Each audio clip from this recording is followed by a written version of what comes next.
ಪ್ರಯಾಣಿಕರಿಗೆ ಅನುಕೂಲವಾಗಲಿ ಅಂತ ಹೇಳಿ ಸಾರಿಗೆ ಇಲಾಖೆಯವರು ಪ್ರತಿ ಬಸ್ ನಿಲ್ದಾಣದಲ್ಲೂ ಹೋಟೆಲ್, ಅಂಗಡಿ, ಮುಂಗಟ್ಟುಗಳನ್ನು ನೀಡಿದೆ.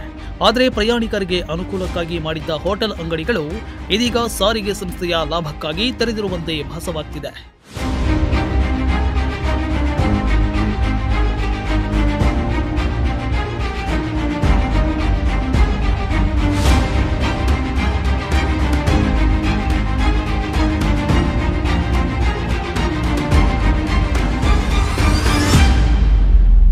ಬಸ್ ಸ್ಟ್ಯಾಂಡ್ನಲ್ಲಿ ಅಂಗಡಿ ಮಳಿಗೆಗಳನ್ನು ಕಟ್ಟಿಸಿ ಪ್ರಯಾಣಿಕರಿಗೆ ಹತ್ತಿರದಲ್ಲಿ ಸ್ವಚ್ಛ ಊಟ, ಉಪಹಾರಗಳು ದೊರೆಯಬೇಕು ಎಂದು ದೇವರಾಜ್ ಅರಸು ಕಾಲದ ಸಾರಿಗೆ ಸಂಸ್ಥೆಯ ಆಡಳಿತ ನೀತಿಯಾಗಿತ್ತು.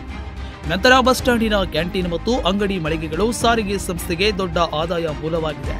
ಆದರೆ ಇಲ್ಲಿ ಮಾತ್ರ ಊರಿನಲ್ಲಿಲ್ಲದ ದುಬಾರಿ ಬಾಡಿಗೆಗೆ ಪಡೆದ ಬಾಡಿಗೆದಾರರು ಸಾಮಗ್ರಿಗಳ ದರವನ್ನ, ಊಟ ತಿಂಡಿಯ ದರವನ್ನ ಹೆಚ್ಚಿಸಿದ್ರೆ ದಿವಾಳಿಯಾಗುತ್ತಾರೆ. ಜೊತೆಗೆ ವ್ಯಾಪಾರ ಕೂಡ ಆಗುವುದಿಲ್ಲ. ಹೆಚ್ಚು ಮಾಡದಿದ್ರೆ ಬಾಡಿಗೆ ತತ್ತು ದಿವಾಳಿಯಾಗ್ತಾರೆ. ಒಟ್ಟಿಗೆ ಏನೇ ಮಾಡಿದ್ರೂ ಕೂಡ ದಿವಾಳಿ ಆಗುವುದು ಮಾತ್ರ ಖಚಿತವಾಗಿದೆ.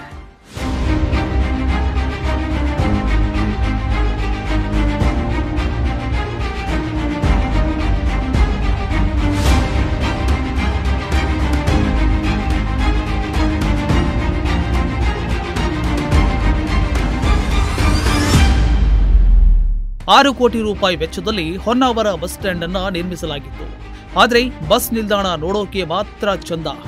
ಆದರೆ ಬಸ್ ನಿಲ್ದಾಣದಲ್ಲಿನ ಸಮಸ್ಯೆ ಹೇಳ್ತಾ ಹೋದ್ರೆ ಒಂದಾ ಎರಡ. ಮಳೆ ಬಂದರೆ ನೀರು ಒಳಗೆ, ಮಳೆ ನಿಂತರೆ ಬಿಸಿಲು ಒಳಗೆ.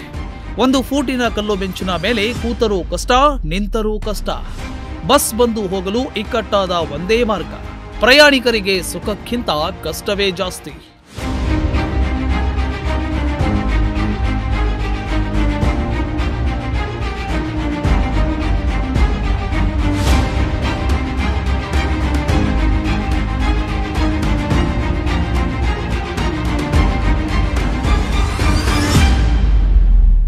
₹500 ಅಡಿಗಳ ಅಂಗಡಿಗಳಿಗೆ ತಿಂಗಳಿಗೆ ₹80,000 ಬಾಡಿಗೆ ಪಡೆದು ಕ್ಯಾಂಟೀನ್ ಗುತ್ತಿಗೆ ಪಡೆದವರು ದಿವಾಳಿಯಾಗಿ ಬಾಗಿಲು ಹಾಕಿದ್ರು.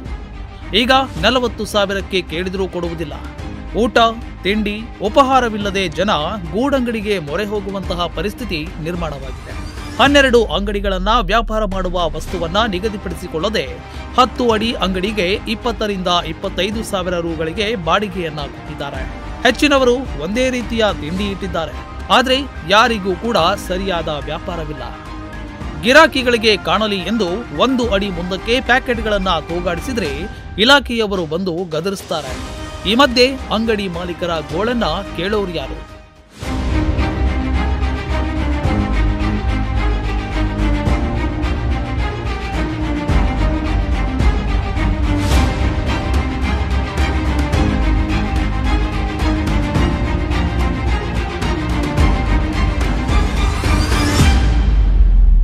ಹೊನ್ನಾವರ ಬಸ್ ಸ್ಟ್ಯಾಂಡ್ ಪ್ರಯಾಣಿಕರ ಅನುಕೂಲಕ್ಕಾಗಿ ಇದೆಯೋ ಅಥವಾ ಸಾರಿಗೆ ಸಂಸ್ಥೆಯ ಲಾಭಕ್ಕಾಗಿ ಇದೆಯೋ ಗೊತ್ತಿಲ್ಲ. ಮಹಿಳೆಯರಿಗೆ ಪುಕ್ಕಟ್ಟೆ ಪ್ರಯಾಣ ವ್ಯವಸ್ಥೆ ಮಾಡಿರುವುದಾಗಿ ಕೊಚ್ಚಿಕೊಳ್ಳುವ ಸಾರಿಗೆ ಸಂಸ್ಥೆ ಬಸ್ ಸ್ಟ್ಯಾಂಡ್ಗಳಲ್ಲಿ ಪ್ರಯಾಣಿಕರನ್ನ, ಬಡಪಾಯಿ ಅಂಗಡಿಕಾರರನ್ನ ಶೋಷಿಸುತ್ತಿದೆ. ನಮ್ಮ ಧ್ವನಿಯನ್ನ ಸರ್ಕಾರಕ್ಕೆ ಕೇಳಿಸಿ ಎಂದು ಅಂಗಡಿಕಾರರು ಆಗ್ರಹಿಸಿದ್ದಾರೆ.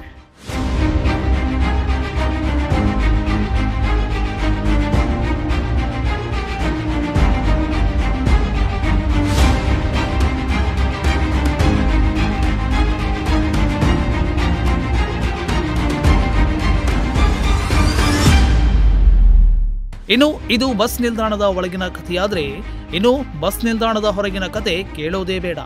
ಯಾಕಂದ್ರೆ ಬಸ್ಸು ಒಳಗಡೆ ಬರುವ ಮಾರ್ಗದಲ್ಲಿ ಎಷ್ಟು ದೊಡ್ಡ ಗುಂಡಿ ಬಿದ್ರೂ ಕೂಡ ಅದರಲ್ಲಿಯೇ ಯದ್ವಾ ತದ್ವಾ ಬಸ್ ಓಡಿಸ್ತಾರೆ. ಬಸ್ ಗುಂಡಿಗೆ ಬೀಳ್ತಿದ್ದಂತೆ ಪ್ರಯಾಣಿಕರು ಇಲ್ಲೇ ಇಳಿಸಿ ಅಂತ ಮನಸ್ಸಲ್ಲೇ ಗೊಣಗಿಕೊಳ್ತಾರೆ. ಇನ್ನು ಬಸ್ ನಿಲ್ದಾಣದಲ್ಲಿರುವ ಪಾರ್ಕಿಂಗ್ ವ್ಯವಸ್ಥೆಯಂತೂ ನೋಡೋದೇ ಬೇಡ. ಪಾರ್ಕಿಂಗ್ ಮಾಡಿರುವ ಗಾಡಿಗಳನ್ನ ತೆಗೆದುಕೊಳ್ಳಲಾಗದೆ ಪರದಾಡುವಂತಹ ಪರಿಸ್ಥಿತಿ ನಿರ್ಮಾಣವಾಗಿದೆ.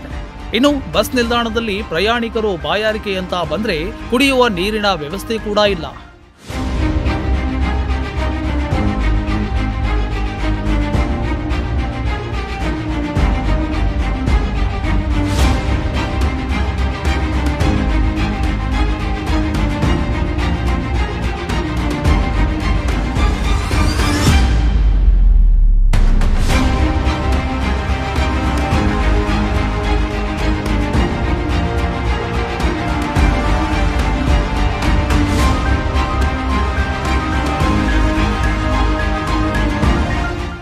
ಶೌಚಾಲಯಗಳಲ್ಲಿ ಕೂಡ ಸ್ವಚ್ಛತೆ ಮಾಯವಾಗಿ ಬಿಟ್ಟಿದೆ. ಸರಿಯಾದ ನೀರಿನ ವ್ಯವಸ್ಥೆ ಇಲ್ಲ.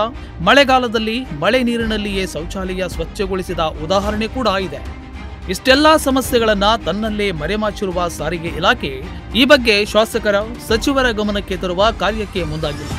ಒಂದು ವೇಳೆ ಶಾಸಕರು ಸಚಿವರ ಗಮನಕ್ಕೆ ಬಂದಿದ್ರೂ ಕೂಡ ಯಾಕೆ ಈ ಬಗ್ಗೆ ಕ್ರಮ ಕೈಗೊಂಡಿಲ್ಲ ಎಂದು ಜನರು ಆಕ್ರೋಶವನ್ನ ವ್ಯಕ್ತಪಡಿಸಿದ್ದಾರೆ.